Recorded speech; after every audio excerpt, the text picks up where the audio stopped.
السلام عليكم البنات، كي دايرين؟ لاباس عليكم؟ كنتمنى الفيديو ديالي ان شاء الله يلقاكم في احسن الاحوال وبصحه جيده. اليوم البنات كما كتشوفوا غادي نحضر معكم حلوى شرقيه بامتياز، كتجي رائعه وغزاله في المنظر ولذيذه في الذوق ديالها. هنا تعمدت ندير طريقتي اللي هي بمقادير بسيطه، بطبيعة الحال طرق تتعدد. انا هنا خديت استعملت مقادير اكيد متوفره في اي بيت، ونشوفوا تا الاسرار ديال النجاح ديالها. الى لاحظتوا هنايا من تقطيعها كيبان بان الكنافه عندها اللون الذهبي سواء من الفوق او لا من التحت وحتى من الوسط. ندوز نشوفوا طريقه التحضير. هنا عندي 400 غرام ديال الكنافه قطعتها طريفات صغيورين باش يجيوني سهله في الخدمه. قبل ما نحضرها هي غادي نوجد السيرو اولا القطر. غادي ناخذ كاس ديال السكر، نص كاس اولا كاس لا الا ربع ديال الماء. هنا غادي نخلي البوطه شويه زايده وغادي نحرك مزيان حتى ما تبقاش عندنا الحبيبات ديال سنيده مع الماء تتختفى.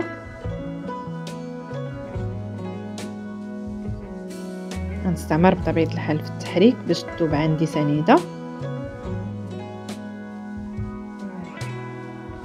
ملي غادي تذوب غادي يوصل لدرجه الغليان، غادي نضيف معلقه صغيره اولا حتى معلقه كبيره ديال الجليكوز. كيعطي السيرو او القطر واحد الشكل رائع كينجح معنا بطبيعه الحال. هنا غادي ننقص شويه على البوطه وغادي نستمر في التحريك. غنخليه واحد 5 دقائق بطبيعه الحال على نار مهيله. ضفت هنايا نص عصير ديال حامضه، انا زدت هنا نص عصير باش نهرس داك الجهد ديال الحلاوه ديال السكر، وكيعطي حتى واحد النكهه رائعه بطبيعه الحال. هنا البنات غادي نستمر في التحريك حتى نلقى النتيجه اللي بغيت. ندوزو نشوفوا بالنسبه للزبده. عندي 200 غرام غادي نخليها تذوب مزيان، اللي هي زبده من نوعيه جيده بطبيعه الحال. هنا غادي نضيف الزبده اللي هي 200 غرام، عطاتني العبار ديال كاس ديال الزبده. غادي نضيفها على الكنافه. هنا البنات نحاول نخدمها مزيان بيديا.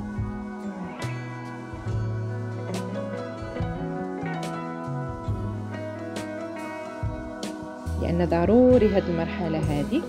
من بعد نضيف ليها معلقه صغيره ديال سكر كلاصي، وهذا هو السر اللي كيخليها تجي عندها داك اللون الذهبي محمره سواء من الفوق من الداخل وحتى من التحت.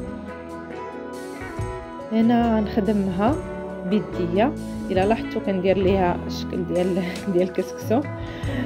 هي كتبغي شويه الخدمه باش تشرب الزبده. قد ما شربت الزبده قد ما كتعطي نتيجه بطبيعه الحال ديال القرمشه واللذه بطبيعه الحال.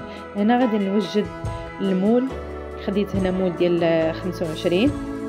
غادي ندهنو الزبده وغادي ننزل الكنافه. غنحاول الاغلبيه ديال النصف، نفرق على جوج، ولكن الاغلبيه نغلب النصف التحتاني وغادي نوزعها بشكل متساوي. هنا غادي نضغط بيديا ونقادها.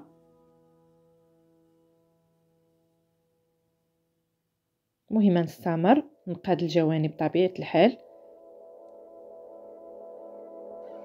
ندوزو هنا نخليوها وغادي نوجدو الكريمه. هنا استعملت 2 كيسان ديال الحليب بارد بطبيعه الحال. في المرحله الاولى غادي نستعمل كلشي يكون بارد. غنضيف له 3 معالق مايزينا ما يكونوش عامرين بزاف، 3 معالق ما يكونوش عامرين. هنا غادي نخلط مزيان مايزينا مع الحليب حتى ما يبقاوش عندي الحبيبات ديال المايزينا، نساجموا مع بعضياتهم. من بعد عاد غادي ننزلها على نار في الاول ماشي مشكله، واخا تكون زايده واحد شويه غير بيد ما نصفى الحليب وغادي ندير نقص بطبيعه الحال البوطه. هنا دوز السر غادي نضيف غير 3 الفرماجات اولا 4 3 المثلثات اللي هو بطبيعه الحال في المتناول وموجودين. انا تعمدت هنا ندير مقادير اللي هي بسيطه، وضفت هنايا واحد الفاني قبل بالحق ماشي دابا، ضفت الفاني او نص معلقه او ساشيه، واستمريت بطبيعه الحال في التحريك.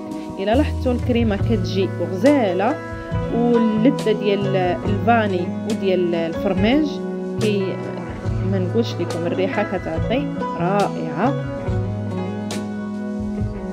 هنا غادي والشكل ديالها كريمي غزاله صراحه الله، كريمه في المتناول وبسيطه بمقادير موجوده في كل دار.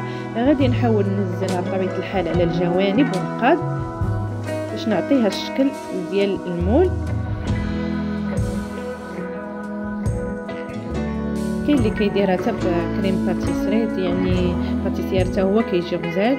هنا يعني اللي هي في الاصل الكريمه البيضاء.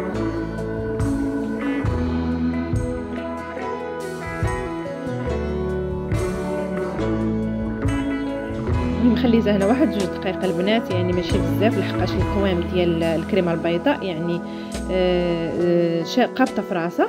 من بعد غادي نضيف النصف الاخر ديال الكنافه وغادي نوزعها بشكل متساوي بطبيعه الحال، لان الجزء الاكبر من الكنافه كان في الطبقه الاولى.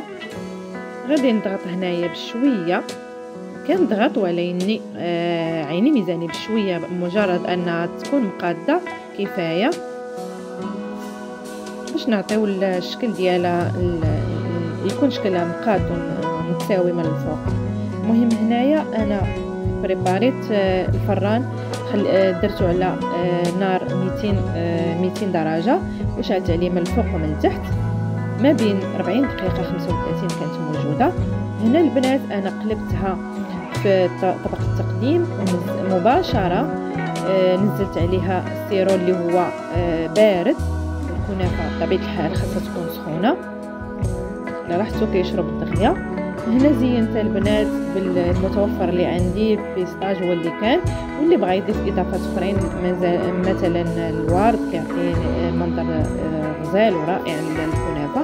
هنا الكنافه ديالي وجدات، وإلا لاحظتوا اللون ديالها كيجي غزال وذهبي ورائع.